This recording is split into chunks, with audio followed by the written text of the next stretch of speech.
and you're all very welcome to the first in a series of talks that we are organising here in Trinity in association with the Trinity International Development Initiative, Paddy, and the International Development Research Scheme. And the idea behind these talks is that we're hoping to present academic research in a different way. So we're hoping to present it in a more interactive way, in a way that gives perspectives from a broad range of people involved in the type of work that we're interested in discussing. So in this first talk of ours, we're going to talk about SME development, so the development of small to medium-sized enterprises in Africa. And the particular focus of our talk is going to be on unleashing the power of the private sector. So in relation to this topic, just by way of introduction and to set out some of the general ideas that I think we'll talk about today, one of the kind of conventional wisdoms and one of the kind of stylized facts about SMEs in developing countries, and in particular SMEs in Africa, is that the distribution of firms is very different in high-income countries as compared with low-income countries. So in high-income countries, we've got a small number of very, very tiny enterprises, a large number of small to medium-sized enterprises, and then a small number of large enterprises at the other tail of the distribution. Whereas in low-income countries, the conventional wisdom is that we have a massive number of micro-enterprises, very small enterprises. We have very few medium-sized enterprises, and then a small tail of large enterprises at the other side of the distribution. And so this difference in the distribution is what has pretty much motivated a lot of policy towards small enterprises in developing countries and in low-income countries. So the way I'd like to represent it is to think about the micro and small enterprises down here and the large enterprises up here. And the idea is, how do we get from a situation where we have the micro enterprises and we can move them into the middle of the distribution or the top of the distribution. So the conventional wisdom, as I've put it here, just to present some facts about these small and micro enterprises. They account for about 45% of employment in low-income countries and about 33% of GDP. And this is actually lower. For the micro and small enterprises, it's higher than in higher income countries, where a lot of the employment and stuff happens in the middle of the distribution. The micro and small enterprises tend to be in low productivity sectors. The jobs that they provide tend to be low wage jobs, and they tend to be informal. And the majority are very small enterprises, micro enterprises, with fewer than 10 employees, and with very little growth potential. On the other side of the distribution, we have a couple of large enterprises, but very few are domestically owned, particularly in Africa. We have a lot of large foreign firms in some countries, but they're not very linked with the domestic economy. So there's not much evidence of linkages between foreign firms and smaller firms and smaller domestic firms in these economies. The large firms, however, they're much more likely to be formal, registered enterprises. They offer better wages, more stable working conditions. In general, they offer better jobs. So obviously this is a stage where we would like our enterprises to be able to grow to. And they're also more likely to be engaged with the rest of the world economy. So they're more likely to experience productivity improvements through exports. They're more likely to survive crises, and they're more likely to grow. So these are just kind of some general facts about the different types of enterprises that we see in low-income countries. So of course we have here in the middle this what we call the missing middle. And there'll be a good bit of discussion about the missing middle in our talk here this afternoon. So the policy focus has very much been on removing the constraints to micro enterprises and to small enterprises. So the question is, why is there a missing middle? Why are these enterprises not able to grow? And there's been a lot, as I said, a lot of policy focus on what these constraints are and how they should be removed. So in essence, what we want is we have our small-scale enterprises. We want them to experience productivity growth, because it's through productivity growth that they will survive. It's through productivity growth that they'll create more jobs, and they'll grow into medium-sized enterprises. So through productivity growth, they'll have an expansion in their customer base, expansion in output, expansion in profits. This will lead to higher value-added types of activities, which will feed into more productivity growth. So that's kind of the cycle that we would like to create for micro-enterprises, for small enterprises. In turn, this will lead to firm growth, lead to graduation from being small enterprises to medium enterprises. It'll lead to more jobs, it'll lead to better jobs, and ultimately growth in living standards and poverty reduction. Of course, where the problem lies is, how do we get these small-scale enterprises to experience this productivity growth in the first place? What are the constraints? What are the challenges in developing country settings? The first challenge that has been addressed quite widely in the literature and has been addressed quite widely from a policy perspective is relation to access to finance. So with SMEs, there is a finance gap. More than 70% of SMEs in Africa report that they don't have access to medium and long-term finance. And this funding gap for Africa is estimated by the African Development Bank at about $140 billion in Africa alone. So what are the solutions that have been proposed? Microcredit. So the microcredit revolution has opened up credit opportunities for many micro-enterprises in developing countries. But the evidence is very mixed as to the actual impact that that has on firm profitability, on firm survival, and on firm growth. And it suggests that the focus on the social goals actually diverts resources from profit maximising investments. Of course, you could think about attracting more international investors into Africa. International investors that will invest in local domestic enterprises. But here, the returns are potentially extremely high, but the risks are also very large. And how do we address those risks? Of course, you could also say that there is huge potential for foreign direct investment into Africa. And that foreign direct investment could be very linked in with the local economy, with domestic firms, but this hasn't happened. And any of the evidence and work we've done suggests that this hasn't happened in Africa.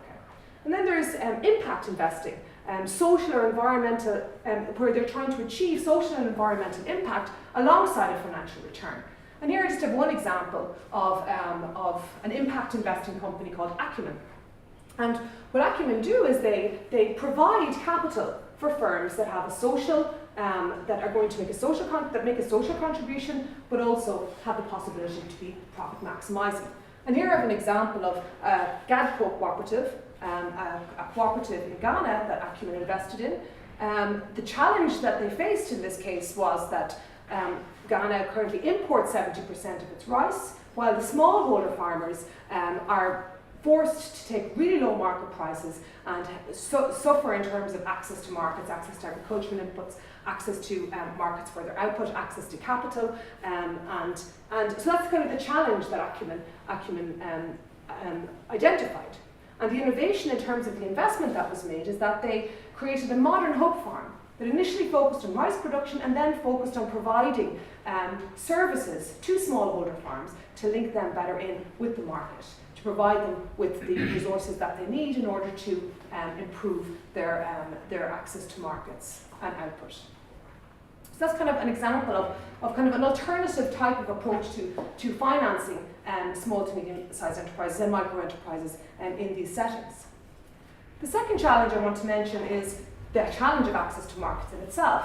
In many of these low-income settings, there are significant barriers, including physical distance, including infrastructure, coordination problems, information asymmetries, things like storage capacity. So all of these challenges are very much more pronounced in low-income settings than they are in higher-income settings. And there are also solutions to this. For example, infrastructural investment. For example, the use of mobile phones to disseminate information on markets, and for many other, in linking SMEs in with many other types of services. And also creating links between SMEs and export markets.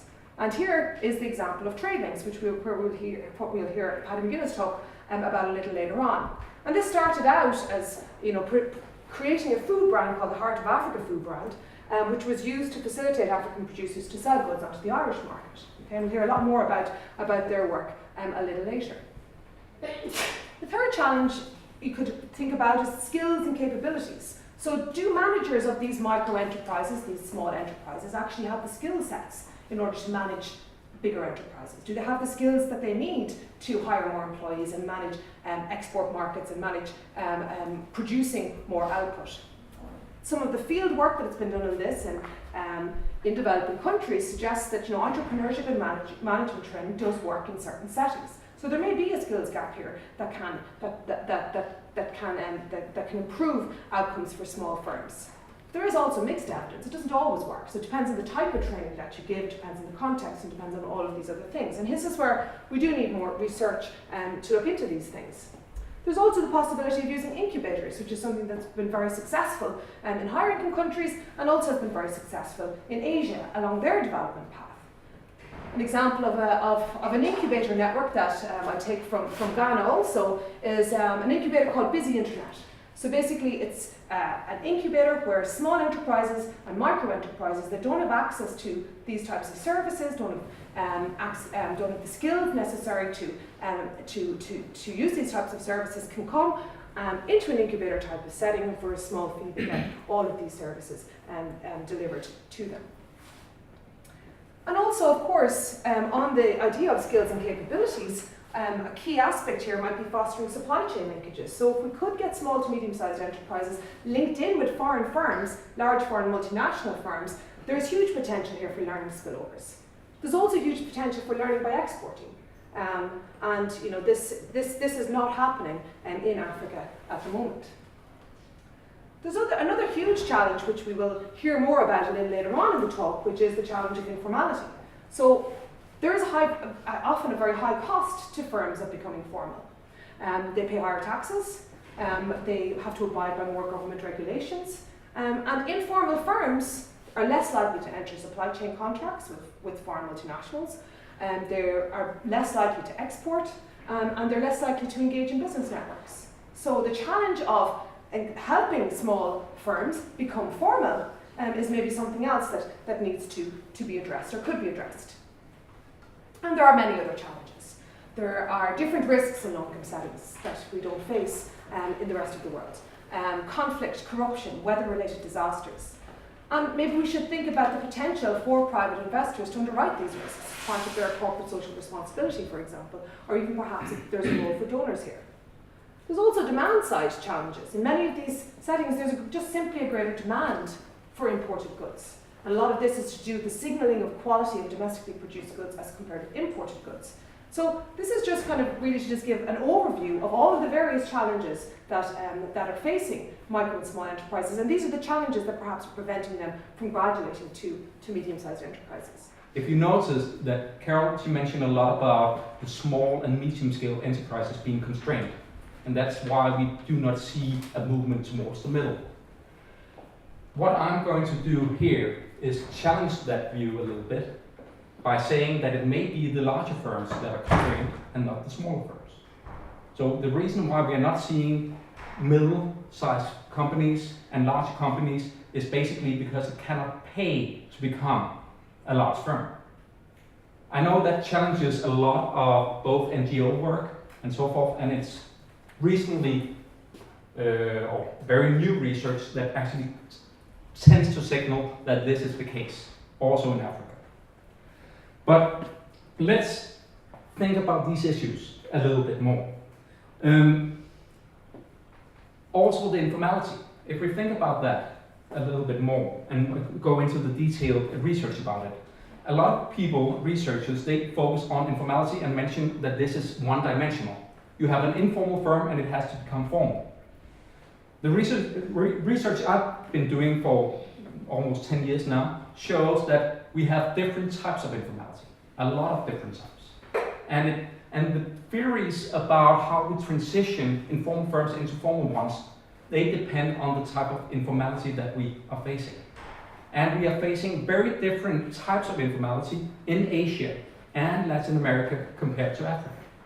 So a one-size-fits-all policy of how to change informal firms into formal will not work because it's different types of informality. I will come back to that a little bit more. But how did I get started on this type of research? It started out by me going to Vietnam in 2001, focusing on constraints for smaller businesses, how to become larger.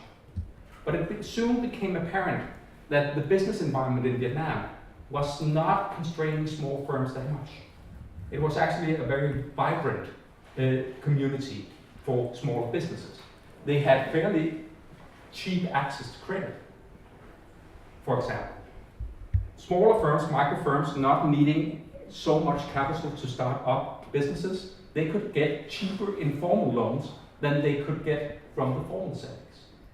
So they were not capital constrained. in growing up. It was other constraints that didn't make them grow. The firms I highlighted that we should focus on are those that share the same entrepreneurial capabilities as the ones in the formal setting. We should not distort our thinking of looking at this small household firm operating 3 times a week, producing small amount of goods, providing extra income for the household. We should more focus on the entrepreneur that is informal, operating 7 days a week, that is comparable to the formal firm. Why is that firm not becoming formal? This is what I've been looking at in Vietnam and in other countries as well. Finally, coming back to the issue of the missing middle. This is fairly new research. I did a paper in 2007 that was a little bit controversial because it didn't really align with other theories at that time. But it shows that now other researchers are moving in the same direction, actually predicting more or less the same thing, that maybe we do not have a missing middle. We have a lot of small micro firms, yes, but we do not have that many large firms, and we do not lack the middle as much as we think. We have just been testing the wrong data, more or less. Good. Let's get back to the issue of informality first. I moved some of my research to some African countries, mostly Mozambique and Ghana, and currently we're moving into Tanzania as well. This is from some of the interviews that we have been doing in Mozambique, in Maputo. The top one is a carpenter in Maputo. You can see it's fairly low capital intensive production. And here we have a furniture producer in Maputo as well. And it also looks like a very low intensity in terms of capital. It's very labor intensive, using very few machines. Normally, I would ask, one of these firms is a formal firm, exporting firm, and one of these firms is a micro informal firm. From the pictures, it's very difficult to see. You can see they're both operating outside. They do not have storage capability or capacity. And labor is not in shortage. They actually have time in both cases that a lot of the workers are not working while we are interviewing the manager. So they share a lot of the same characteristics. But the top one is the micro informal firm in terms of registration, and the bottom one is the formal firm. You may say that I have chosen a special case, but this is not a special case. This is what we saw in a lot of micro settings, that it's very difficult to distinguish between the formal and informal sector when we are looking at firms operating 7 days a week. It's very difficult. What we found for these firms, that they actually share there is one significant difference between these two firms, is the education and experience of the owner and the manager. In this firm down here, the formal firm, the manager is well educated, highly educated, and the top one, he's uneducated or has very low education. And experience, the top one, is a little bit surprising that he has a lot of experience from his family background, that his father did the same as he did. Whereas the bottom one, he has done a lot of different things, worked in a lot of different industries. I will also come back to the issue of product complexity and why that is important for the growth of the micro enterprises. So the outline of today's talk, or my talk here, is: do we actually need to put so much emphasis on the micro sector, micro and small sector? Do they deserve the attention that we're giving them? I will also talk about the different shades of gray, the different types of informality, and how it affects which informal firms should we actually concentrate on, and which type of changes in regulations should we apply in order to make them move into the formal sector. Do we need to force them, basically, more than we do now? Then I will talk again about the missing middle, and why do we care about the missing middle? Why is it important? And what does the data say about it? And the implications for policy. I think the last one is probably the most interesting part. So why do we focus on the micro firms, micro and small firms? Carol mentioned a lot of the things. It enhances competition and entrepreneurship, which improves efficiency, innovation, and aggregate productivity growth. You saw the figure that Carol went through. This is the basic idea. But my claim is that is an assumption, that it doesn't. We cannot say per se that this is in fact the truth, that allocating money towards the micro and the small firms is the best allocation of funds if we want to improve efficiency, innovation, and aggregate productivity growth. One of the claims that is made in the World Bank report in 2000 is that MSEs, they have higher productivity, and average returns to capital are also higher. Recent research have also shown that capital returns to capital are in fact very, very high in micro firms. But my statement here is we don't know the counterfactual. How high is it in larger firms, in medium firms? Is it higher or lower than these smaller firms? And MSCs create more jobs because their production is less sophisticated and more labor intensive. We will also come back to this. And as Carol mentioned, a lot of these issues, the evidence is mixed. But from the policy side, people seem to agree that this is the case. But when we look at the data, it's very difficult to find these facts. There's been a recent critique by Torsten Beck and co-authors, this is a paper from Journal of Economic Growth in 2005, where they show that larger firms are often better at exploiting the economies of scale and doing research. So they are more innovative and they create more jobs by being innovative. Not only MSEs are constrained by the business environment. A lot of papers are coming out now that larger firms may be even more constrained than smaller firms by distorted policies. And there is a lot of literature just coming out now by Kleno and Shea showing that MSEs are not more labor intensive. There is a tendency that a lot of the foreign direct invested firms, they go into a country to actually exploit or use the low-cost labor, creating employment. And they are often as labor-intensive in their production as the smaller firms. So what is going on here? Why is this disconnect? And moreover, as Carol also mentioned, larger firms, they often provide more stable and higher quality jobs. In the case of Vietnam, we have evidence showing that larger firms, they provide there is a higher probability that they provide social security than smaller firms, making a more stable income for the household as such.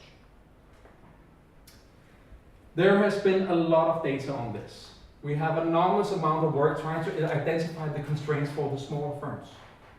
Not so much on the constraints on the larger firms. So we know less here. The doing business has been indicators from the World Bank has been criticized a lot recently, and I think it was last week there was a conference where all the papers listed by very renowned scholars criticized the index. So we should not put too much emphasis on the constraints that are identified in that database, it seems. I don't know that much about this database, I have to say. I know more about the investment climate assessment surveys, where we follow specific firms. We interview the individual firms, and then in different categories of the size distribution, and we see or interview them about their perceived constraints. But again, there may be a lot of difference between perceived constraints and actual constraints. We have seen that in a lot of credit access studies, that a lot of firms, they state that access to credit is the largest problem that they have, when we actually go down and see whether they are more constrained than European firms in a lot of these developing settings, they are not.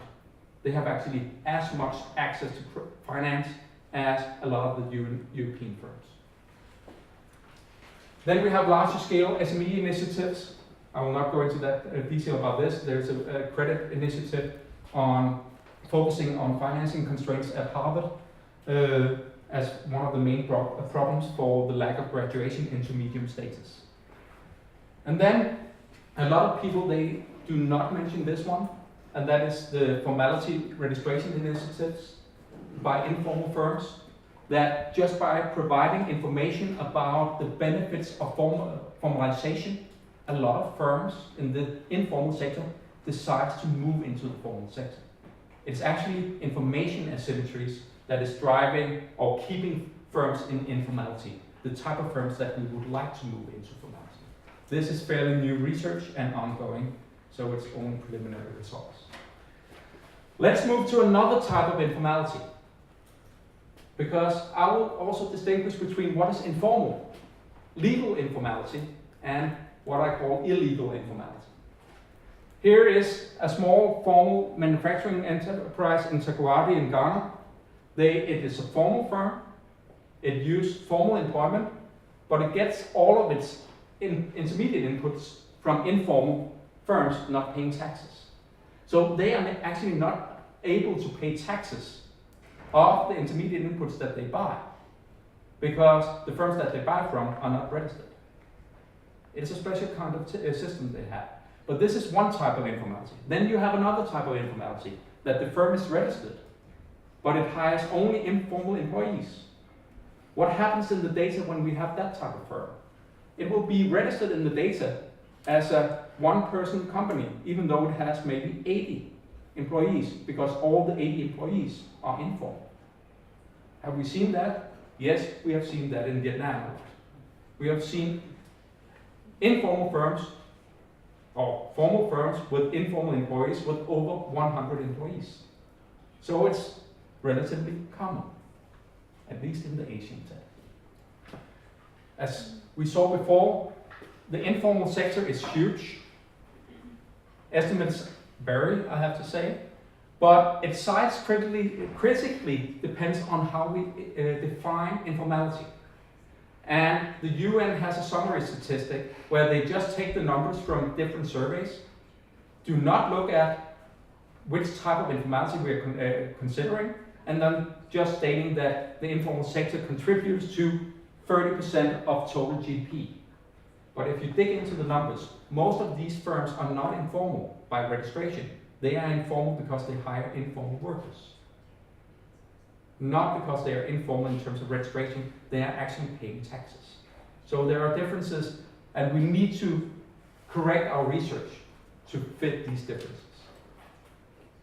The informal sector shrinks with economic development. This is also a fact. So why is it important that we focus on this? And why do we need to do it quickly? To formalize the productive informal firms. We have three views, and I will steal a little bit from Laporta and Schleifer in Brookings' paper from 2008. There is the romantic view of the SME sector. That is that they are constrained and they are very productive, the SMEs, but they are constrained, and that's why they do not move into the middle-sized companies. Then we have the parasite view. That's a totally different view, that they are trying to stay informal to avoid taxes and bribe payments. This is another thing that people in research are disagreeing a little bit about, but we are getting more and more to common knowledge that formal firms actually pay more bribes than informal firms. So this bribes to hide hypothesis is more or less rejected. It's the formal, an extra cost of being formal is not only taxes, but also bribe payments, it seems. And then we have the duality view. It's basically the other part of the informality definition, that those firms operating only 3 days a week, only supplementing income from to their households, they do not share the same characteristics as those firms in the formal sector, and they will be very, very unproductive and we shouldn't care so much about them. They're not that important for our understanding of the missing middle and firm dynamics. My claim is that we have put too much or too little effort into understanding the types of informality and the importance for firm dynamics. More research is needed also to understand these three different theories, because they may all be right, just for different types of informality definition. Here we also have some of the Vietnamese companies that we visited. Micro informal enterprises in Hanoi. So these firms are not registered. They all have informal employees, and they do only serve local markets. So these are the firms that we often state, these are the typical informal firms. But what we found for these typical informal firms is that they are have very low productivity. These are not the ones that are going to become formal. This is the firms that Laporta and Schleifer mentioned as the unproductive informal firms that will never survive in the formal sector, and we shouldn't care so much about those. They share the characteristic of the duality view. What do they mention? They say that they do not need to register due to the small scale of the business. They do not produce enough to register the business. The business is so small that I do not have to pay taxes. Cannot afford to pay taxes. And registration depends on the stability of the business, meaning that they operate too few days a week to actually register the business. And some of them state, will register as soon as I've earned enough to afford a new machine, so increase the capital intensity of the firm. So these type of firms, are they typical for the informal sector? Yes, when we look at the household surveys. But as soon as we move to the enterprise surveys, we will have a totally different view on the informal firms. They are more or less the same as the formal segment. And these firms share more the characteristic of the parasite view, that they are trying to stay informal to avoid taxes and to avoid paying bribes. So avoiding the cost of becoming formal. So maybe these firms that are close or share the characteristics of the formal, smaller firms in the formal sector, we should maybe introduce mechanisms that force these firms to formalize. MSEs have on average been shown to have very high returns. That is the Mail 2008 and other papers, and Kramer et al. Together with Xie showed that their returns are very, very high. But what do we know about the average productivity returns to asset differences between formal, informal, and SMEs? We don't. We need research on this. Currently, we have something ongoing in Vietnam. And what about the relative return to larger firms? I will talk a little bit more about that. I've actually found a paper just last week showing that larger firms have higher returns to assets or capital and higher returns to labor than smaller firms. So when we talk about policies where we should allocate funds most efficiently, as an economist, we focus a lot on this. We may question why we are allocating funds towards the micro and small sector. Then we also have that the vast majority of informal firms, this is evidence from 7 countries, the average of the informal sector is very, very low. They are very unproductive. But in an experiment that I did together with one of my PhD students in Vietnam, we actually looked at informal firms that were borderline becoming formal, and tried to see what that switch into formality actually contributed with. And we actually see that they see enormous improvements in returns to capital when they move from informal to formal, and their returns to capital continue to increase as they move to the medium segment. What we also found in this paper is that capital constraints were not that important. Not for the informal sector, not for the micro and small firms. That was not a big concern, in Vietnam at least. What was more a concern and a problem was information asymmetries, that they basically didn't know what to do when they were becoming formal. Where did they need to register? What are the benefits of registration? They didn't know about all the business networks available to formal firms, and so forth.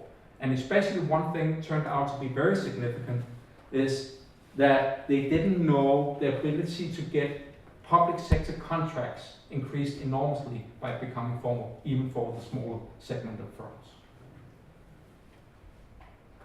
You saw this figure not long ago, the missing middle. I'll not go more into that. We also see that in high-income countries, GDP, different numbers here from Carol's, because here we only consider those firms that are in the formal sector. Some of the estimates also include the informal sector. But SMEs are responsible for 50% of GDP and 60% of employment, and only 10% and 30% in lower income countries. What is the empirical challenge we face in research now? Is that we need access to microdata because micro-informal sector data, as well as formal sector data, in order to cover the whole size distribution of firms. The informal sector is simply too big to disregard in our analysis of the missing middle. Why do we care about the missing middle? First of all, this is a fairly new research agenda, starting with Hausman and Hidalgo, focusing on product complexity theory, saying that the industry level diversity, so the number of firms that actually are interlinked within the industry, will be very, very linked to the future growth prospects of the industry. So if you think about some of your travels to Asia, where you walk down the streets and you see a formal enterprise producing one type of good, then you will find 10 informal enterprises producing exactly the same good. That does not increase the complexity of, it increases the competition for the formal firm, but it doesn't increase the complexity of the production. What Hausman and Hidalgo and some of their PhD students have shown is that this is actually important for the transition into becoming a medium-sized firm, because we are not exploiting the variety of production that we could have done, because we have the small formal firm is the informal firms are keeping the formal firms small by increasing the competition for these firms. If they face less competition, they would be more able to innovate and maybe increase their complexity of their production. This is something that I have not done research on yet, but something that we are planning to do in the future. Moreover, it provides a test of different development theories, and often forthcoming. I will not go into great details about this, but small firms are constrained, if they are constrained or do not benefit from industrial policy interventions because of these institutional constraints, then it will be harmful for the firms. The duality theories, they say that fixed cost of modern relative to primitive technologies are very high, and that's why we are facing the missing middle. Moreover, large firms are subject to constraints and regulations that small firms are unable or are able to evade. So these are two quite different views. One of them is basically that the reason why we do not see a middle is because they are facing high fixed costs, or because they are not able to evade regulations, and you have to be very large to actually be able to do this, or very small.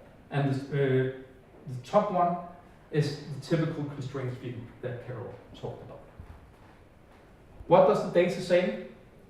When we look at we only have 4 databases, 4 countries. I have not seen any of them with a full coverage of informal and formal sector. We do not see this bimodality in the data. We do not see the missing middle in the data. So we may have to rethink our theories. Because if we think about what the theories say in terms of the constraints-based view or the duality economy view, we will have that the constraints-based view, the marginal returns will be higher, or should be higher, in the constrained firms than in the unconstrained ones. So the smaller firms should have higher marginal returns than the larger firms. Oppositely, in the duality view, we should actually see exactly the opposite. So we can test these two dimensions of the data to see which of these theories are actually the most valid. So what do we need? We need data on the full distribution of both formal and informal manufacturing firms, if you're focusing on that, and a set of assumptions. We can, if some of you have questions about the assumptions, there are a list of assumptions that needs to be tested in order to follow this approach. What does the data say? No evidence of bimodality, both in Xie and Olden and some of my earlier work for Vietnam. So India, Indonesia, Mexico, and Vietnam, we do not find any evidence of a missing middle. If we use data on average returns, Xie and Olden in the paper from last week, they show that average returns are generally lower in small firms than in larger firms. But what does that mean? In terms of our theoretical approach, it actually means that we are supporting the duality view in some sense. That it cannot be the smaller firms that are most constrained. It may be the larger firms that are most constrained. Or that we have high fixed costs for the largest segment in order to do research, for example. Findings inconsistent with the view that smaller firms are more capital constrained than the larger ones. This is supported by some work I did in Vietnam in 2007, where I found exactly the same. I also found, using a direct Japelli test for credit constraints, that medium firms are more constrained than small firms. Implications for policy. More focus is needed on relaxing constraints on larger businesses. Should we remove our focus on the smaller businesses? I'm not saying that. I'm just saying that the larger businesses we should also focus on. It should be more like an industrial policy rather than an industrial policy for small firms. We should also be careful about introducing policies that favor only smaller businesses and informal ones. Because a lot of these informal, we see a lot of movement from formal to informal. That actually firms registering becomes informal to avoid taxes. So we should avoid policies like in India, for example, where an informal firm, if you have below 10 employees, you're automatically informal. In Vietnam, they also have this policy. Just by changing that policy, formalization rates increased enormously. Informality is not necessarily innocent. It distorts natural creative destruction processes and creates unnecessary competition for those operating in formal sectors. It depends on the type of informality that we're talking about. And that is one of my main issues here. Be careful when you do research and look at the data, what type of informal firms you're looking at. Lack of product complexity in medium-sized firm segment may have serious negative externalities for economic development. So, recent theory actually states that the externalities of having very, very limited product complexity in a country, so producing too many of the same goods, so specializing in very few sectors, may be very harmful for economic development, and we need to move more firms into the formal segment. But more research is needed on the last one. I would recommend a lot of you to do this if you're researchers. Thank you. I think it's almost an example to talk about, because the Heart of Africa failed as a project. And basically it was Traidlinks, with all its private sector connections in Ireland, decided that one of the ways of helping businesses in Uganda would be to get products onto supermarket shelves in Ireland and sell them, not in a fair traded way, by the way, not in a fair trade, because I always think fair trade is a kind of a trading relationship between a producer and a consumer. The consumer is prepared to pay a premium knowing that it goes to this particular group of people, and a lot of middlemen and everything are cut out. What we were actually trying to do was, how do we do the business model? that actually didn't have those kind of overtones. In other words, people would buy cashew nuts in a supermarket in Ireland because they liked the cashew nuts and it was good value for money and it was produced in Africa and somebody made money. And that's all. As I keep saying, every time I go into a pub and I buy a German beer, I don't ask is it fairly traded, I ask what's it like and what's the price and all that. So fair trade, I'm a big supporter of fair trade, don't get me wrong, it's a fantastic organisation that they, what we were trying to do was expand the model. And why did it not work? It didn't work for two reasons. One is Tesco took over the world here in Ireland and basically decided it wants us to delist all these kind of products. Just on a Monday morning decided we've enough of these things. We've too many brands, let's bring in our own brand of all of this stuff. And the other thing was, did people like the product here? Yes. Was the price good? Yes. Did they want more? Yes. And you went back to the firms in Uganda and you said, what's the problem of production? And then everybody said, finance. Yes. And then you look a little bit deeper into the company and then you say, actually, you know what the problem is? If you had more finance, you would really be dangerous because you would just waste more money. Because finance isn't your actual problem. It's the mantra that everybody puts up. Finance is the problem. We don't have the money. And what they didn't have was the management, and they didn't have the technical expertise, and they didn't have the processing, they didn't have all those other things that go with it. They thought getting 2 containers of goods to Ireland, job done. And you were saying, no, actually, you need 2 containers next month, and next month, and next month, and then it needs to be 4, and then it needs to be 6, and then it needs to be 8. And then you start getting into business planning and stuff like that. So that's why where Traidlinks mentoring program evolved out of, was actually Traidlinks saying, well, we actually need to do that. But I just wanted to, there was a series of articles written in the Irish Times at the beginning of the year by a lady called Mary Fitzgerald. I thought they were excellent articles. And while John was talking about all this data and all this kind of confused my head there between formal and informal, I think it's good to remind ourselves of the potential again. And rather than do it in a statistical way, I actually was reading her article and it stuck in my mind because she was talking about people and what people were, what people in Africa, because we have a kind of negative image almost of Africa. It permeates European thinking, it permeates the way we view the continent. And I think it's something that needs to be challenged, and we need to talk about it a lot more. But these are just a couple of little stories to start with. Simon Carew takes out his smartphone to photograph his breakfast and sends the image to his wife. On his plate is a reworking of the Ugandan street snack known as the Traidlinks. It's a chapati rolled with egg and vegetables. This Traidlinks, stuffed with avocado and served up at a trendy cafe popular with young Ugandans, costs more than the standard type sold at the side of the road. It's an aspirational Traidlinks, quips Simon, a sharp-suited journalist turned social media entrepreneur.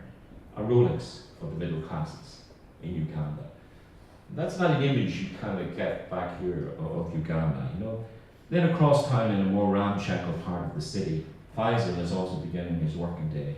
Faisal was a teenager when he left his village to look for opportunity in the capital. Now in his early 30s, he's proud of how far he has come. He has relative stability, a job as a driver with an income that means his family can afford a fridge, a TV, other electronic goods in their modest home. All of his dreams are invested in his children, their education is a priority, they have a good education, their lives will be much easier than mine, that's all I want for them.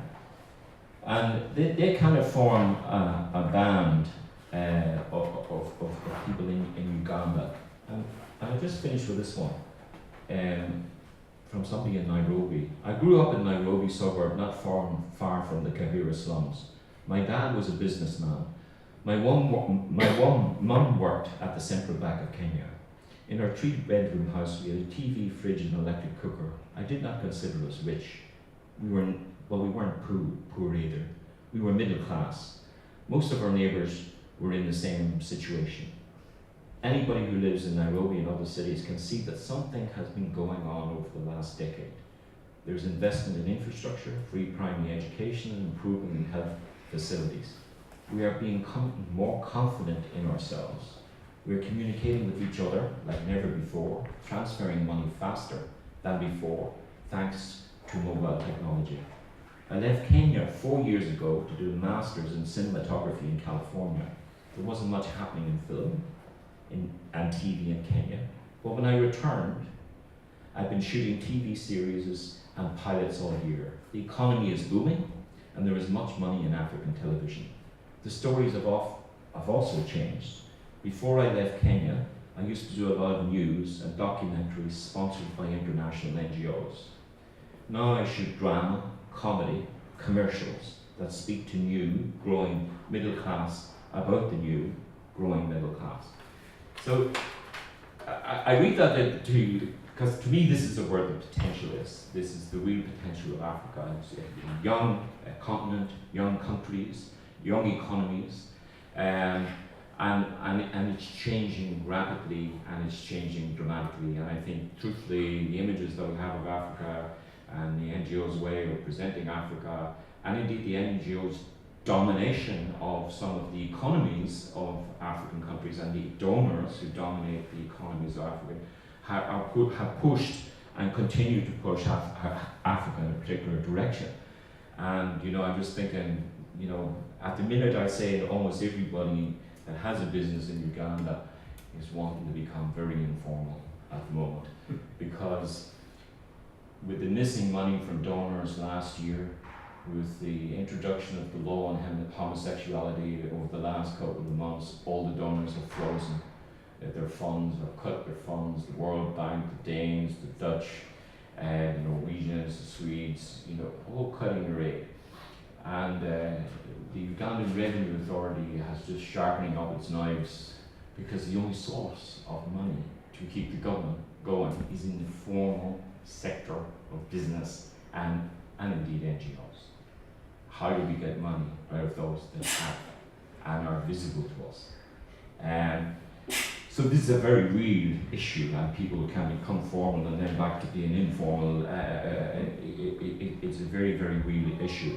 And rather than me talking generally about Africa, what I want to do is talk a little bit specifically about Uganda and a little bit specifically about Traidlinks' experiences in Uganda, and take it down, if you like, a notch or two into what it's like with the companies and businesses we actually work with, and what kind of pain are they going through, and what kind of opportunities have they actually got.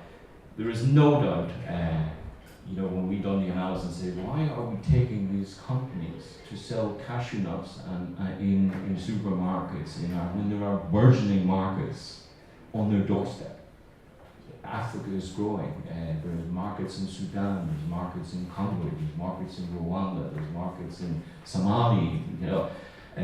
So we changed our focus and said we're going to focus on regional trade as we go on. What we have in there, but one of the things we do have as an organisation, we want to see any of our interventions, one of kind of it's like a guide to us. Is it heading towards poor growth as well? It isn't just growth, because there's an awful lot of people saying Africa needs more growth. Yeah, well, Africa's got a lot of growth, but it's still got a lot of poverty. And in fact, the growth is not necessarily actually doing away with the poverty. In fact, it may be causing more poverty in Africa as the rush for growth actually goes. So if I've done just a snapshot of some of the things we think we've done as an organisation, and achieved to date, and we're a young organisation. We've only been working in Uganda since 2008, 2009. We've worked with Ugandan Export Promotion Board, and we've been working with them, and we've built 10 regional trade missions involving 60 firms in the neighbouring countries. And that's a program we have. It's called Marketlink. It's actually taking Ugandan companies, helping them, mentoring them a little bit, getting them structured a little bit, working together as teams, and then doing market research. And if the target market is Rwanda, how do we do a marriage up? Here with 10 companies in Uganda that want to go to Rwanda. We've done the market research. They don't arrive cold. They arrive and they say, I'm in the mattress business, I'm selling mattresses. We've already set up 4 companies who are interested in possibly buying their mattresses, or whatever it may be. And part of this is the mentoring. you know, I think these are deep things that you need to do. There's too much superficial things that are being done with companies in Africa. So we've been in the mentoring business as well. How do we actually mentor people? And we've been doing that with expertise that we've had from Uganda, we've had from international, from across the world really. But we also believe in deepening our partnership with key institutions, and I'll come back to that, and stakeholders. We built an enterprise centre. We've actually been working up in the oil and gas sector in the Albertine. The Albertine is a part of Uganda with the oil and gas sector. So we've taken a decision, we're going to work with the oil and gas sector. How do we work with the oil and gas sector? And how do we get the oil and gas sector to be more responsible? And John and myself were talking about this is, and I said it to Karen earlier on, what's it like? I said, it's like riding a bucking bronco on a roller coaster. That's what it's like working with the oil and gas sector, because it's not easy. But at the same time, they're such a driver in the economy, you would be very foolish to ignore them. And we built an agricultural supply chain program into the oil and gas sector.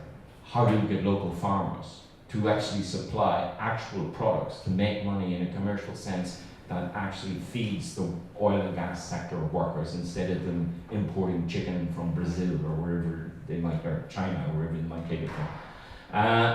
And we've been doing a lot of linking businesses in Ireland to Uganda.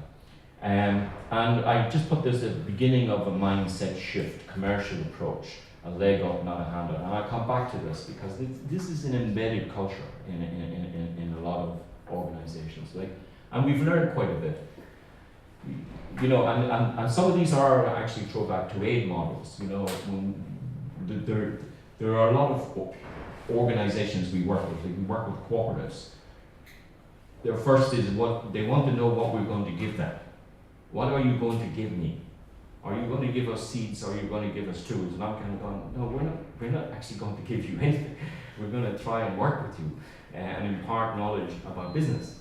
But we're not in the giving away business. Here's some seeds, here's some tools. And there's too much of that in Africa. Here's the seeds and tools, away you go, and you push all the risk onto the farmer. We give you the inputs. Now it's up to you to do the rest. Personally, I think it's nonsense because you're actually setting somebody up for failure. Because where's the market? Did anybody think of the market? Is there a market? Does the market exist for these goods? How is that farmer going to get these goods? And the farmers, this is not my words, the farmers telling me this. You know, NGOs come, they give us seeds and tools, we grow the beans, surplus beans, then there's no market, and the NGOs run away. You know, so there are things here we really need to think through. It takes time and small steps to build businesses. And it's a long journey. Enterprises are few, at different stages of development, many needs, and I call it sheep dipping. Donors want, you're working with NGO, you're working with the private sector, you're working with these firms. Well, what's your solution? And they almost think you can come up with I call it a sheep dip, you know. They've got a problem, so we take the sheep, we dip it into the chemical, and we put it outside, and away you go, problem solved. No, it's much deeper than that. We need to move, and we have been, this is a criticism of ourselves, we have been more supply oriented. What expertise have we got that we can give? You know, and more we look at it and say, well, it's the wrong approach. What is actually needed that we can find as a solution is what we need to do.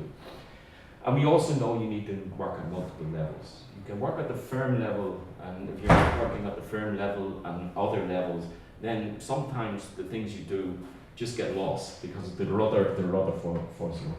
Oil has adjusted and completely distorted expectations. People think there's a bonanza of oil in Uganda because depending which you read, it could be 2 billion barrels of oil, it could be 4 billion barrels of oil. The crazy ones are saying it's 10 billion barrels of oil. But when you take it as a GDP, how much money, if you split it up and said, if you split all that up in billions up and said how much money would actually go into each Ugandan's pocket, you're talking $20, $30, $40, $50, $100 maybe. It's not transformational, but it's important. It's really important. And I think people say there's a massive opportunity in agriculture. but we believe there are many cultural and understanding and behavioural aspects to address in this. The context, it's a very big context we are focused on here in access to finance, enterprise capacity, workforce capacity, agriculture. That's the Traidlinks kind of focused on here. But the reason we put this up, if you don't understand what's happening up in these other boxes, you can be merrily busy working away in these little boxes on your own, and if you don't understand that. So our kind of model is something like this. And what we say is, look, our ultimate goal is to help accelerate the growth of economic activity, okay, in a manner that's pro-poor. What do I mean by that? If it was a choice between somebody from Ireland coming in and say, we're going to take 60,000 hectares and grow cassava and employ 20 people, as opposed to kind of saying we're going to grow 60,000 tons of cassava with 100,000 farmers as outgrowers, we're in the latter camp. We are looking to see how can we maximize employment, how can you actually make sure that it isn't, because this is again is happening in Africa. The Chinese are buying up land, the Saudis are buying up land. Saudis are buying up land in Sudan, 60,000 hectares. The Saudis have no kind of track record in agriculture whatsoever. They come and ask the Irish to do it because that we did that for them. So there's a lot of mythology around in Africa that there's big ways that you can very quickly solve hunger problems and stuff like that with that. So we're very in a pro-poor approach. How do we make sure it's maximizing employment for local people, the farmers are at the heart of it, etc. But we have a kind of flywheel, and we see it like this. There's 3 bits of it for us. You cannot ignore agriculture. If you're in Africa, you cannot ignore agriculture. If 75% of the people are employed in agriculture, how can you be working in economic development and not being in the agricultural sector? There's the enterprise development and expansion and what you do, and whether it's MMEs or SMEs or whatever way you want to define it, of course you need to do that. But we see this as important as the institutional capacity building. If you looked at, I mentioned Uganda, we work very closely with Ugandan Export Promotion Board. It's the body in a country of 39 million people that is tasked with promoting exports from Uganda. Okay? We work extremely closely with them. In fact, some of their staff are seconded into us, and we work hand in hand with fantastic people, some really good, young, dynamic people at the top of it. They have a budget of $500,000. On board BIA, our food promotion board in Ireland, has a budget of 44 million euro. So and then people expect UEPB, the business say UEPB are pretty useless because they can't, my God, they've only got $500,000. The budget of Traidlinks is 4 times the size of their budget, and we're tiny, we don't even exist in Ireland as an NGO, really, when all is said and done. So I think we have to, this institutional capacity is something that I really want us to come back to and think about, deeply think about, what does that actually mean?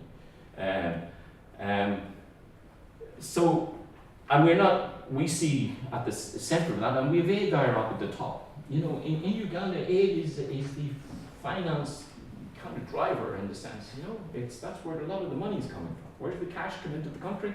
It comes in from aid. Okay, there's private investment, there's foreign direct investment, there's, East Africa trade is opening up, technology is opening up, soon there will be oil revenues, and all of these things are in the center driving, if you like. And we see these infrastructure, education, health, and all those as outside cogs.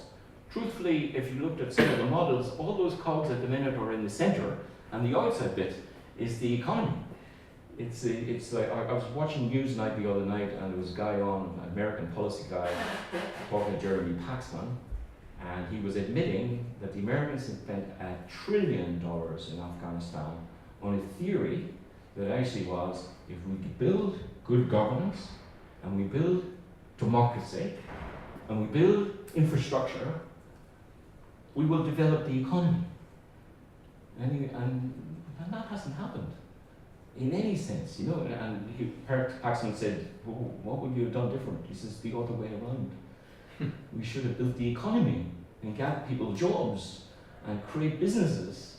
And then, and this is I'm a friend of mine, Coach Michelle, used to be the head of Eurbed, and budget of 6 billion. I said to Coach, if you had the 6 billion yourself to spend, what would you do? He says, I'd follow the Chinese. I says, and what's the Chinese? He says, the Chinese come to me in Brussels and say, why do Europeans not understand their own history? They didn't start with Europe saying, we're going to have a declaration of human rights. We actually said you had a ford and a river, and somebody set up a little boat, and somebody's going across on the boat, and somebody set up a little inn, and somebody set up a little restaurant, and somebody set up a place where you could sleep overnight, and then you can launch it, you need a church, and then somebody else said, well, we definitely need a school, and before you know it, you had a town. And then you had an economy, and then you brought in rules and regulations and laws. And why is it when you go to Africa, you want to start the other way around? And so these are things. Well, we think it's complex. We don't think it's simple.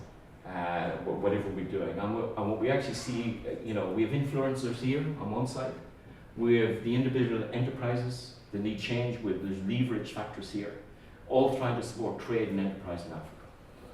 So if you actually look at any one of those and say, like, what do businesses need? They need skills, they need knowledge, they need awareness, they need attitudes, perceptions, and beliefs need to be challenged. Business practice, standards and reliability, financial strength, and market access. You can develop all of that. But if all these things over here are working against you, you're kind of lost. And if you're not, getting leverage from these things over here, so I'm not saying you have to be in all of those. So we kind of map ourselves and sort of say, well, there are touch points that we think we should be touching on, and we should be in our program design or how we're working. We should be thinking of these things. How can we get institutional capacity? Because if there's no institutional capacity, how can these businesses develop? If the UAPB remains at a $500,000 budget, how can you really seriously expect exports to grow and flourish in a country like Uganda? And I remember sitting with one of our board members who's run a company in Ireland here that's hundreds of millions. And we were sitting having a glass of beer down in Kampala, and I said, what do you think down here? What about running a business down here? He said, I could never run a business down here. And I says, why not? He says, because I'm not smart enough. He says, we have so easy with all this infrastructure. We live back in Ireland, we have everything. He says, I don't know. I honestly don't know how these people run businesses and are successful. He says, I just don't think I'm smart enough. I don't think I would try it. Which is really, really an interesting reflection. But anyway, that's the same map. But, political leaders aware of key issues, willing to take action, you need that. Okay. So, you have all these things here on the skills. You can map all these things. So when we're doing our programs, we try and map. We actually say, well, what are our interventions doing, and how do we actually do it? How do we take note of these things? So, and again, we see a lot of donors beginning to move into the space of private sector. And we're saying to them, and this is where the sheep dipping comes. If you're serious, you need to be taking these kind of time frames. You need to be looking, what's our 1 to 3 year strategy? What's our 3 to 5 year strategy? What is our 5 to 20 year strategy on these things? Because that's the length of time it's going to take to actually develop this. Traidlinks, we have a kind of map of where we love to see us going for the future, and we'd love it, not that we would do it all, but we actually think institutional capacity building with Ireland. How could we help build Ugandan Export Promotion Board? How could we help build Ugandan Investment Authority? How do we link with Makerere University or the other universities that are there, Department of Agriculture? Because I see a huge, Traidlinks is quite excited about the idea of Ireland being an agricultural nation, in the sense that it is a big part of our economy and something we've rediscovered thanks to the recession. We export enough food in Ireland to feed 40 million people. We have food technology that's the best in the world, compete with the Danes on this. And how do we transfer that knowledge into Africa? And how do we do it in a partnership way? So we see a lot of that, the agri supply chains. So I'm going to end, I'll leave this slide up, and I'll just end with a few things. Business support services are virtually non-existent. You go into Uganda, there's PwC, there's KPMG, there's the big four, the big five are sitting there. Who do they service? Those big organizations at the bottom of your first graph that you put up there, Carol. And you don't have anything to do with the people in the middle or anything to do with this side of the bridge. That's why they're there. Apart from that, there's virtually no business support service. And we have business support services galore in Ireland. You know, you get grants for this, you get training for that, you Enterprise Ireland, we have huge that. And this is where you get, there has to be a benefit in becoming formal. Why would you want to become formal? I wouldn't want to become formal. You know, why do I want to put my head above the radar knowing it will be cut off at some point in time when there's an election and they need money? Boom, I'm dead. So I need a benefit. I really need to see a real benefit in that. And I think donors, international donors, should start seeing this. Like, I asked myself the question, why is UEPP only getting $500 million budget from their own government? There's no other international donors coming in to support them. Because they're doing the health and the education. So, I think there is money, but there's not enough money that's cheap enough. There's plenty of money, I think, in the system, but some of it's very expensive. In Uganda, it can be 20%. It can be 26%. And it's not that easy to get up. But it's not just the money, it's how you access the money. Business plans, structure, all of that kind of thing that goes with it. I think in Uganda in particular, oil and gas, I see it as a catalyst for change. I don't think it is, I think what it can do, it can capitalize the market, it can bring in international standards, it can raise things. And that's why I'm interested in engaging. How do we raise the standards? And then I think building the entrepreneurial culture and celebrating success. It needs to be there. And above all else, I think, in that is value-added processing in the agriculture. There's lots of agricultural processes taking place. It's not getting that added value. I call it the pig problem. In Uganda, they have 3 million pigs. In Ireland, we have 3 million pigs. In Uganda, they have 1.2 million people looking after 3 million pigs. In Ireland, we have 8,000 people looking after 3 million pigs. We have a totally added value pork industry. There is no pork industry in Uganda. That's why they import pork from South Africa and Kenya, because they have no industry. And more NGOs coming in saying, have some more pigs and some more livelihoods, and that's how it might work out. Will not solve that problem. Never solve that problem. You need to create industries, complete supply chains. And so there are some of my solutions that I think we should be looking for, and thank you very much. What I'm going to talk about is really, I guess, some big ideas. So what are the big ideas that can help small and medium-sized enterprises grow in Africa, and one or two reflections on various points that may not have been mentioned before.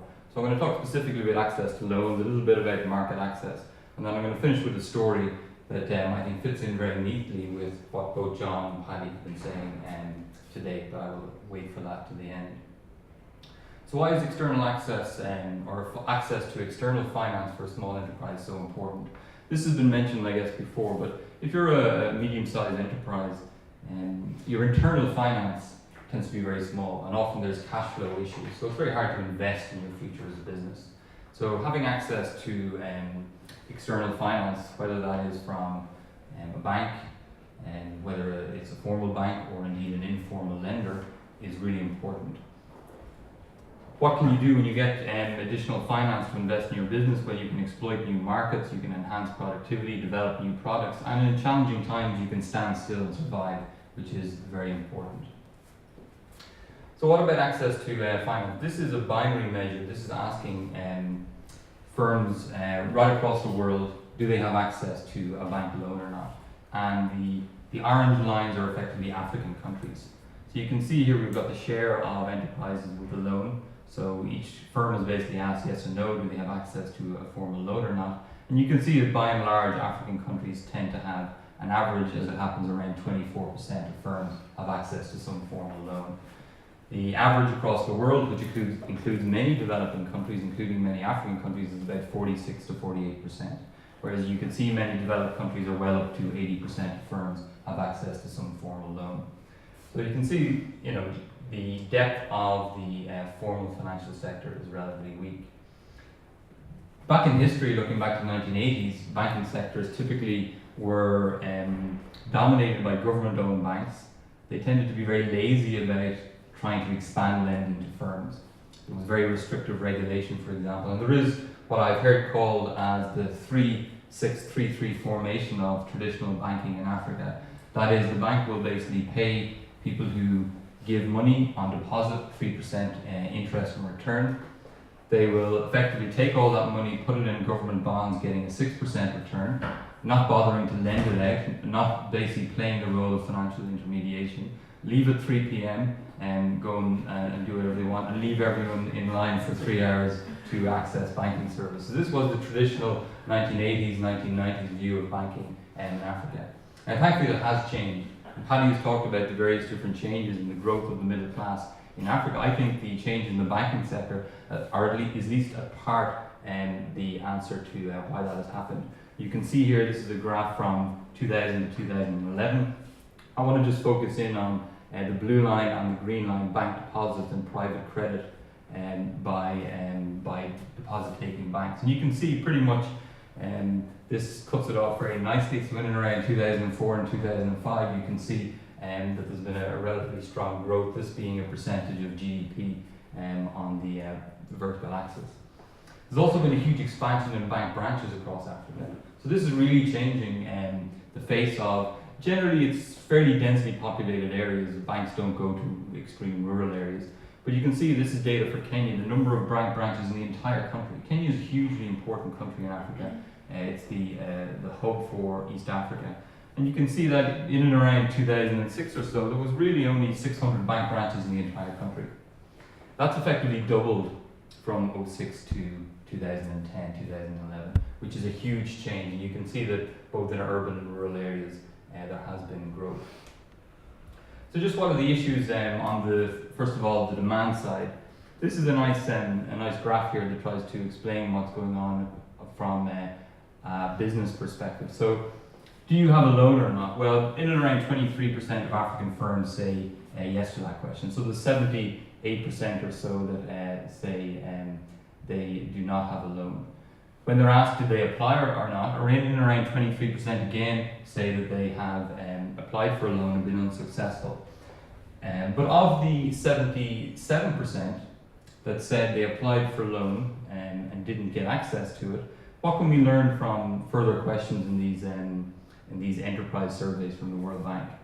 Well, first of all, do they need a loan? This is the African response compared to the rest of the world response. And you can see there that almost 60% of firms that did not apply broadly had the view that they needed a loan. Now, we can only take these sort of data on face value based on what people say. But when we look at the reasons people gave, there is differences between Africa and the rest of the world. So the application process is too complex. That was hugely more important in Africa than the rest of the world. The barriers to accessing formal finances is challenging from a documentary point of view, and I guess people are coming from a low base in terms of dealing with banks in terms of their educational ability. Interest rates are not fair. Well, broadly, everyone will always complain interest rates are too high, and the response rate is higher for this being a constraint in Africa. Collateral requirements too high. Again, this seems to be a bigger issue in Africa. And also when formal payments needed to obtain a bankroll was close enough to 6% of those that did not apply for a loan. When we look at the supply side in banking, one fact comes out very clearly from the data. This is the interest margin. So basically the margin between deposit rate and the rate that's given to individuals who wish to borrow. In Ireland, I think today we get like 0.5% on deposits. We might get a loan for like 4 or 5%. So it's relatively high in Ireland for obvious reasons in recent years. But when you compare African banks with the rest of the world, the interest margin is about 1.5 percentage points higher. These would be basis points. And the main reason for that is some work by Beck et al. 2011 argued that was the strength of the contractual framework that banks faced when they lent out money. There are other issues there around bank size, the size of markets. If you're in Malawi, it's a small banking market. You won't have much economies of scale to grow the banking sector. So there's 4 big ideas I want to suggest very briefly in this talk that may help small and medium enterprises grow. The first one is mobile banking. Initially, mobile banking was all about transferring money between a relative in Nairobi and a relative in the countryside. But there's this new product, Mshwari, and it allows you to, number one, earn interest on deposits, but number two, you can get instant access to a loan of somewhere between €1 and 180 euros. Now, I don't believe anyone has got up to the maximum limit yet, because you need to show repayment on a monthly basis in order to access the higher amounts. You do pay about 7.5% interest rate for a 30-day loan, which you might consider as quite high. It's actually not bad compared to informal lenders in terms of the price involved. So what's the potential for small businesses? Well, 180 euros per month isn't a bad loan in Africa. It's pretty sizable for a small business. And that can grow. This is just the first generation of the product. It's only been released about eight months or so. So there's definitely potential for that limit to grow. So there is potential for mobile banking to support the growth of small enterprises. Now you might say, well, mobile banking is done with an individual, and we want individuals and businesses to have separate accounts, and that's definitely true. There's no reason to think why that in a year or 2 years or 3 years you can't have a private firm relationship through a mobile phone. The second idea I'm going to throw out is this thing called psychometric testing of entrepreneurs. You might be a small business, you don't have collateral, you maybe don't even own your workshop because it's in an informal settlement. But a bank may be prepared to give you a loan if they're able to get a sense as to who you are as a person, how conscientious you are, and how driven you are, etc. And whenever you take up a job in various different, formal sectors in the West, you always do these pre-employment screenings. And there is no reason to say that you couldn't give out loans based on psychometric testing. And there are examples of that in the world. There's a bank in Pakistan, Latin America, and Standard Bank in Africa that's actually doing this. The next thing I'm going to touch on briefly, and I think we are fairly tight on time, but basically that is market access to Europe. And there certainly is a role for the EU to think about its role in facilitating growth of firms in Africa, not from an aid perspective or a support perspective, but from an EU policy perspective in itself. Since in and around 2002, pretty much most African countries have had relatively tariff-free access in terms of goods to Europe. But the African trade performance to Africa in terms of growth since then has been very modest. As it happens, I think African share of imports into the EU has gone from, since 2003, about 9% to about 10%. So not a particularly strong performance given the fact that African countries by and large have zero tariff access into EU markets. Some possible reasons for that is one is rules of origin. Wherever there is a preferential trade agreement, you need to show that a significant proportion of the value added occurs in that particular country. And that can be quite restrictive, so there is arguments to say that should be relaxed. For very good reasons, from a European consumer perspective, Europe puts on top of goods all sorts of technical barriers to trade. We need to make sure food imports are fit for consumption by European consumers. And the EU, for very good reasons, has, because of recent food scares, increasingly put in a higher burden of meeting these particular standards. So Paddy will know this story quite well, but Europe has got a small bit involved in this aid for trade type of aid. But I guess more needs to be done and it needs to become a little bit more successful. So there, I guess from an EU perspective, what are the things the EU maybe needs to do to support exports from Africa? But as we know, there's loads of issues from an African perspective. I'll give one classic example is the port of Mombasa, which is effectively the export center of a lot of East Africa. A lot of Ugandan goods go through Kenya and get exported around the world from Mombasa. Well, Mombasa, like a lot of African ports, unfortunately, is very badly run. There's significant corruption if you want to get your goods through on time, etc. And it's in need of huge modernization and investment. Some of the other African reasons I think have been touched to date. So what are the one thing that can do? We talked about what the EU might be able to do. But the third big idea I want to talk about is regional trade agreements, of which there has been many.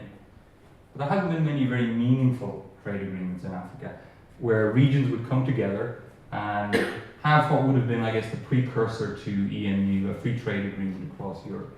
Larger markets are really important in Africa. There's over 50 countries in Africa, some quite small, some of them are landlocked. So being able to trade internationally isn't really realistic from a very small market base, because you're not going to be able to build up competitiveness from larger markets. Reduced tariffs, so opening up intra-African trade is really important, and regional trade agreements can do that. Help attract investment from abroad, raise the bargaining power of international trade negotiators from developing countries when they sit at multilateral meetings. They can also promote regional stability. When countries trade more, they have more incentive in keeping the peace between each other, and that's something that can be improved by this. This isn't a new idea by any means. There are a number of free trade agreements in Africa. In fact, you might say there might be too many different regional groupings, but not many of them have been implemented well. This diagram I'm just going to show you for a moment. It maps out all the different regional agreements in Africa. You can see some of them here in colour. But for example, the Congo and Kenya are different colours there. They're almost isolated on their own. Well, that's because the Congo is part of 3 different groupings, and Kenya is part of 2 different groupings. So the complexity for traders in Africa, I guess, is quite challenging in terms of, I guess, the regulations and the rules for different exporting practices. So the last thing I want to do is I want to just tell you a little story, just about an individual, I guess, a good friend of mine. His name is Joseph. Joseph is he's a Kikuyu from Central Province in Kenya. He's quite an entrepreneurial guy. And this is us at a waterfall outside Nairobi, which nobody's ever heard of, despite the fact that it's pretty impressive. And this is us last December in Nairobi. Joseph moved to Nairobi in his 20s, in the 1980s. He started as a taxi driver, sharing a car with a family, with a friend of the family. He then started his own business because he was doing quite well. And then at one point he built up a fleet of about 12 cars. So he had 12 drivers working for him. In fact, he probably had more drivers given he had 12 cars. He then decided to scale back his business. He now has 4 cars. And the question I've asked him on a number of occasions is why? Why has his business developed like that? And the answer to the question resonates very strongly with what both John and Paddy have talked about to date. And the story goes as follows. As Joseph's cars in Nairobi became more apparent in the streets of Nairobi, the police started increasingly hassling his drivers for money to allow them to operate on the streets. On occasion, the police would visit his office demanding money. He became visible. Then also, the second thing that happened was the Nairobi taxi mafia started to have a big problem with the growth of his business, and his cars would be vandalized and damaged by other taxi drivers. Generally, I would imagine on orders from the bosses of the other firms or the mafia or whatever it's described as. So Joseph basically chose the easy life. He is a formal company. He does employ formally. But he basically chose to operate in cars that doesn't have his name. They're perfectly white cars. Nobody would notice they're a taxi company at all. To basically operate under the radar of both the authorities and the taxi mafia. And you might say this is a particular story for the taxi industry. I'm not so sure it is. And I guess my theory is as possible in terms of a hypothesis. So as you become formal, you have to engage more formally with government corruption. You know, getting registration and dealing with police and dealing with the various different elements of the bureaucracy. But also you ruffle disapproving mafias. In Ireland today, when you grow a business, you irritate people. You annoy people who were in sectors for a long time. That's definitely sure. But we have a rule of law that protects us. I'm confident that if I grew a business and it went big, there would be no threat to my family, there would be no threat to my property, and I can rely on that. So when I see a future path as an entrepreneur, I don't have to factor in all these extra costs and hassles and stresses that may undermine my ambitions. So in many ways, this is a little bit of a kind of a summary of what's been talked to already in terms of the theme. The additional cost of ambition for an entrepreneur can be quite high and acts as a disincentive to grow businesses. So the big idea isn't a new idea. It's very straightforward. It's very much a mantra in development economics. And it's basically the idea that you need to improve government institutions and improve the rule of law to protect entrepreneurs as they grow their businesses.